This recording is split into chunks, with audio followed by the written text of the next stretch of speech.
테이퍼링 이슈로 격동의 한 주가 지나갔는데요. 이 테이퍼링이 뭔지, 테이퍼링을 하면 뭐가 문제인지, 테이퍼링을 할 경우 우리는 어떻게 해야 하는지 쉽고 단순하게 한번 알아봅시다. 테이퍼링이라는 단어를 알려면 그 전에 나왔던 양적 완화부터 알면 더 쉽고 간단하게 알 수 있으니까 일단 양적 완화부터 알아봅시다. 이게 양적 완화, 한자로는 이렇게 되겠죠. 자, 이렇게 보면 뭔가를 질적으로 말고 양적으로 풀어준다는 뜻이 먼저 떠오르지만 뭔가를 풀어주는데 뭘 풀어주는지는 없는 뭔가 뜬구름 잡는 단어로 보이는데요. 이게 영어로는 quantitative easing, quantitative 양적, easing 완화라고 해석하는 바람에 이상한 단어가 되었는데 한글로 풀면 그냥 간단하게 중앙은행에서 돈을 찍어서 시중에 돈을 푸는 걸 말합니다. 참 쉽죠? QE. 그리고 지금 이 문제의 테이퍼링은 지금 풀고 있는 돈의 양을 줄이는 것을 말하고요. 풀고 있는 걸 중단하는 게 아니라 풀고 있는 돈의 양을 줄이는 겁니다. 똑같이 쉽죠? 그런데 이 풀고 있는 걸 중단하는 것도 아니고 풀고 있는 돈의 양을 줄이는 게 뭐가 문제냐면 이 줄이는 돈이 우리나라 돈이 아니라 기축통화인 달러라서 그렇습니다. 이 달러는 기축통화이기 때문에 미국이 아닌 다른 나라에서는 두 가지 역할을 합니다. 그 나라의 국제적 경제 안정을 의미하는 외환 보유고가 되어주기도 하고 그 나라에 들어가서 그 나라의 투자금이 되기도 합니다. 우리나라에도 대표적으로 외국인이 달러를 들고 와서 삼성전자를 사면 삼성전자 주식이 올라가고 삼성전자 주식이 올라가는 바람에 코스피도 같이 올라가죠. 그런데 돈을 풀고 있을 때는 이 돈을 가지고 신흥국으로 가서 신흥국에 투자를 합니다. 왜냐하면 미국 내에 돈이 담아 도니까 이 돈을 가지고 투자를 해서 돈을 더 벌기 위해서입니다. 그런데 테이퍼링을 하기 시작하면 이 돈을 회수하기 시작합니다. 원화를 달러로 바꿔서 미국으로 가져가죠. 그러면 우리나라 입장에서는 주식을 팔고 그 돈을 가지고 미국으로 돌아가니까 환율이 올라가겠죠.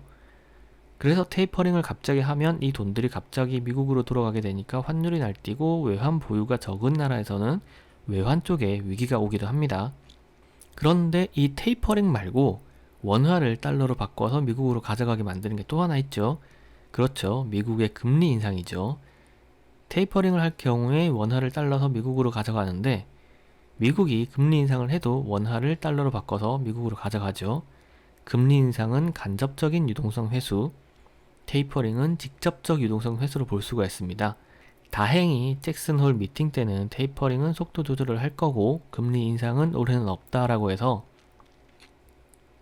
미국의 주식시장은 안정을 찾은 걸로 보이고 달러 인덱스도 안정을 찾은 걸로 보이는데요. 어쨌든 테이퍼링은 한다는 거니까 그렇다면 이 테이퍼링을 할 경우 어디부터는 매수를 해도 괜찮은 곳인가를 미리 한번 알아봅시다. 알고 맞는 매는 덜 아프니까요. 이 테이퍼링을 할 경우에 어디서부터 매수를 해도 괜찮은지 알아보기 위해서 예전의 분석처럼 지난번 테이퍼링 때는 얼마에서 얼마로 내려가서 예를 들면 고점 대비 10% 내려갔으니까 이번에도 고점 대비 10% 내리면 지수가 얼마다. 그러니 여기가 매수 포인트다 뭐 이런 식으로 경험을 통해서 기납적으로 찾지 말고 그동안 제 채널과 함께 하면서 그리고 정말 험한 꼴 봤었죠. 작년 팬데믹 때 그런 험한 꼴 보면서 그리고 버티고 지나오면서 우리도 좀 보는 게 시야가 넓어졌으니까 그동안 만들어서 보던 공식대로 이렇게 한번 봅시다. 테이퍼링을 하면 유동성이 빠져나가죠. 그렇다면 지난번에도 그렇고 이번에도 그렇고 유동성이 빠져나가니까 남는 건 실적. 그러니까 우리가 좋아하는 실적에 회귀한다. 지난번에 PER이 얼마 정도일 때까지 빠져나가는지를 보고 이번에 그 정도 PER일 때 주가지수가 얼마일지를 산수해보면 이번에 얼마까지 갈지 대충 알 수가 있겠죠. 그래서 지난 PER을 한번 보면 이렇게 봤는데 지금 보고 있는데 막상 이렇게 보니까 너무 간단해져 버렸죠. 약 10 정도에서는 더 안 내려가는 게 직관적으로 이렇게 보입니다.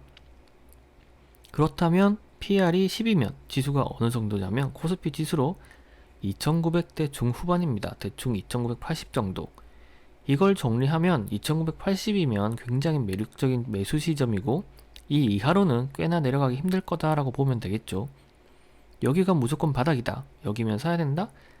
이렇게는 말을 하기가 어렵습니다.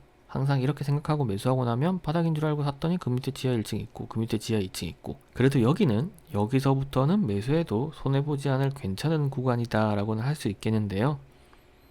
사실 더 위에 201선 이하에서는 사도 될 것 같은데 이 부분은 개인의 능력의 영역에 맡기도록 하겠습니다.